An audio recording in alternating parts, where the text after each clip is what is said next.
తెలంగాణలోని అధికార కాంగ్రెస్ ప్రభుత్వంపై బీఆర్ఎస్ వర్కింగ్ ప్రెసిడెంట్ కేటీఆర్ తీవ్ర విమర్శలు చేశారు. కాంగ్రెస్ కబంధ హస్తాల నుండి 4 కోట్ల తెలంగాణ ప్రజలను కాపాడుకోవాల్సిన అవసరం ఉందని అన్నారు. ఇందుకోసం మరో సంకల్ప దీక్ష కూడా చేపట్టాల్సిన తరుణం ఆసన్నమైందని పేర్కొన్నారు. కేటీఆర్ ఆదివారం రోజున తెలంగాణ భవన్లో పలువురు పార్టీ నేతలతో కలిసి విలేకరులతో మాట్లాడారు. రేవంత్ రెడ్డి పాలనలో ఉమ్మడి రాష్ట్రం నాటి నిర్బంధాలు మళ్లీ వచ్చాయని ఆరోపించారు. సమైక్య రాష్ట్రంలో అప్పటి కాంగ్రెస్ పాలనలో ప్రతి వర్గం, ప్రతి మనిషి బతుకు ఛిద్రమైన పరిస్థితి ఉండేదని విమర్శించారు.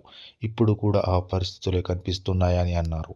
ఆటో డ్రైవర్ల నుంచి భవన నిర్మాణ కార్మికుల వరకు, దారిద్ర్య రేఖకు దిగువన ఉన్న వారి నుంచి సంపన్న వర్గాల వరకు అన్ని వర్గాల ప్రజలు అణచివేత, భయాందోళనకు గురవుతున్నారని కేటీఆర్ ఆరోపించారు. కాంగ్రెస్ కబంధ హస్తాల నుంచి 4 కోట్ల తెలంగాణ ప్రజలను కాపాడుకునేందుకు మరో సంకల్ప దీక్ష కూడా చేపట్టాల్సిన తరుణం ఆసన్నమైందని కేటీఆర్ చెప్పుకొచ్చారు. కేసీఆర్ స్ఫూర్తితో నేడు మళ్లీ ఢిల్లీ పార్టీ మెడలు వంచాల్సిన పరిస్థితి ఏర్పడింది. స్వీయ రాజకీయ అస్తిత్వమే తెలంగాణకు శ్రీరామరక్ష అని జయశంకర్ సార్ చెప్పేవారని అన్నారు. తెలంగాణలో నవంబర్ 29న తమ పార్టీ దీక్షా దివస్ను ఘనంగా నిర్వహించనున్నట్లు తెలిపారు. 2009 నవంబర్ 29న కేసీఆర్ దీక్షతో తెలంగాణ ఉద్యమం మలుపు తిరిగిందని అన్నారు. 60 ఏళ్ల తెలంగాణ ఉద్యమ చరిత్రపై కేసీఆర్ దీక్ష చెరగని ముద్ర వేసిందని చెప్పారు.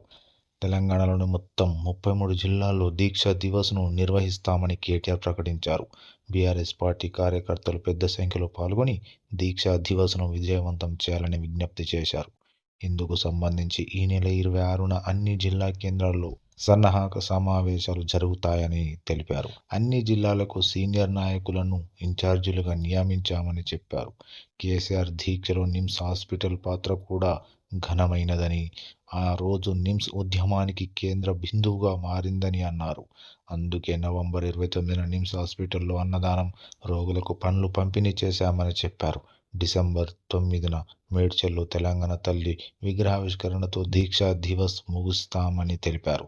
తెలంగాణ తల్లికి ప్రణమిల్లుతూ ఉత్సవాలు నిర్వహిస్తామని ఎమ్మెల్యేలు, ఎమ్మెల్సీలు, ఎంపీలు అందరూ పాల్గొంటారని కేటీఆర్ తెలిపారు.